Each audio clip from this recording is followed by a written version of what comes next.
শীতের মৌসুমে তৃণমূল কংগ্রেস মানুষের পাশে, মানুষের সাথে, মানুষের পাশে, রাত দিন 7 দিন, এমনটাই দাবি করছেন বিধায়ক শৌমিক হোসেন থেকে ব্লক সভাপতি হাজিকুল ইসলাম এবং টাউন সভাপতি কামরুজ্জামান মণ্ডল।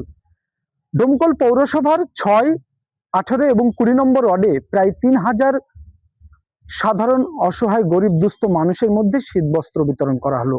আর এই শীতবস্ত্র বিতরণ করলেন প্রাক্তন 3 কাউন্সিলর।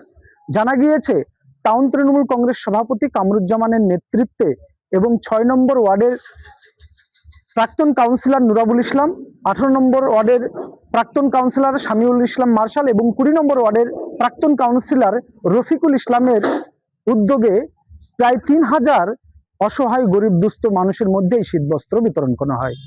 শীতবস্ত্র বিতরণের মূল কারণ জানা গিয়েছে যে এই কনকনে ঠান্ডায় সাধারণ মানুষের পাশে দাঁড়ালেন তৃণমূল। কার্যত তৃণমূল নেতৃত্ব জানিয়েছেন সারা বছর অর্থাৎ 365 দিন রাত দিন 7 দিন তৃণমূল কংগ্রেস মাত্র মানুষের পাশে থাকে। বাকি বিভিন্ন রাজনৈতিক সংগঠনগুলি শুধুমাত্র ভোটের সময় আমদানি করে, আর ভোট ফুরালে তাদের আর কোনো দেখা মেলে না। তবে মানুষের পাশে একমাত্র তৃণমূলই থাকে। দেখুন, আমরা শুধু ভাষণ দিতে আসি না, মানুষের পাশে থাকাই আমাদের হচ্ছে মূল কাজ।